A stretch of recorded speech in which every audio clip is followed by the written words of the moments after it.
गुरु प्यारी साध संगत जी, बड़े प्रेम से कहना धन निरंकार जी। साध संगत जी, आज की साखी का विषय है ज्ञान का आकलन। साध संगत जी, आइए सुनते हैं इस प्यारी सी साखी को। साध संगत जी, एक शहर में बहुत ही ज्ञानी प्रतापी साधु महाराज आए हुए थे। बहुत से दीन दुखी परेशान लोग उनके पास उनकी कृपा दृष्टि पाने हेतु आने लगे थे। ऐसा ही एक दीन दुखी गरीब आदमी उनके पास आया और साधु महाराज से बोला, महाराज, मैं बहुत ही गरीब हूँ, मेरे ऊपर कर्जा भी है, मैं बहुत परेशान रहता हूँ, मुझ पर कुछ उपकार करें। साधु महाराज ने उसकी दशा को देखकर उसको एक चमकीला नीले रंग का पत्थर दिया और कहा, बालक, यह कीमती पत्थर है, यह तुम्हारी पीड़ा को दूर कर देगा। जाओ, इसकी जितनी कीमत लगवा सको लगवा लो और अपनी पीड़ा को दूर कर लो। वो आदमी वहाँ से खुशी खुशी चला गया और उसे बेचने के इरादे से अपने एक जान पहचान वाले फल विक्रेता के पास गया और उसे उस पत्थर को दिखाकर उसकी कीमत जाननी चाहिए। फल विक्रेता बोला, मुझे लगता है ये नीला शीशा है, महात्मा ने तुम्हें ऐसे ही दे दिया है। हाँ, यह सुंदर और चमकदार भी दिखता है, तुम मुझे दे दो, इसके बदले मैं तुम्हें 1000 रुपये दे दूंगा। बस 1000?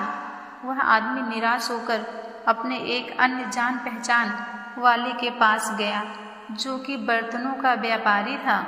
उसने उस व्यापारी को वही पत्थर दिखाया और उसे बेचने के लिए उसकी कीमत जाननी चाहिए। बर्तनों का व्यापारी बोला, यह पत्थर कोई विशेष रत्न है, मैं इसके तुम्हें 10,000 रुपये अभी के अभी दे दूंगा। अब वह आदमी सोचने लगा कि इसकी कीमत और भी अधिक होगी और यह सोचकर वो वहाँ से चला आया। उस आदमी ने अब इस पत्थर को एक सुनार को दिखाया। सुनार ने उस पत्थर को ध्यान से देखा और बोला, ये पत्थर तो काफ़ी कीमती है, इसके मैं तुम्हें 1 लाख रुपए तक दे सकता हूँ। वो आदमी अब समझ गया कि यह पत्थर अमूल्य है। उसने सोचा कि क्यों न मैं इसे हीरे के व्यापारी को दिखाऊं। यह सोचकर वो शहर के सबसे बड़े हीरे के व्यापारी के पास गया और उसे वही पत्थर दिखाया। उस हीरे के व्यापारी ने जब वो पत्थर देखा तो देखता रह गया। चौंकने वाले भाव उसके चेहरे पर स्पष्ट नजर आ रहे थे। उसने उस पत्थर को अपने माथे से लगाया और पूछा, तुम यह कहाँ से लाए हो? यह तो अमूल्य है, यदि मैं अपनी पूरी संपत्ति भी बेच दूं तो भी इसकी कीमत नहीं चुका सकता। अब वह व्यक्ति सच में उस पत्थर की कीमत को जान गया।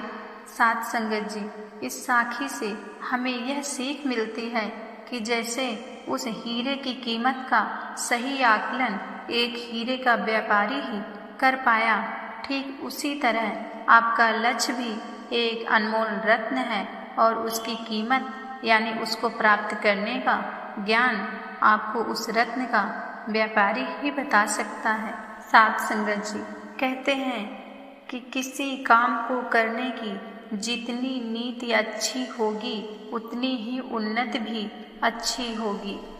साध संगत जी, प्रेम से कहना धन निरंकार जी।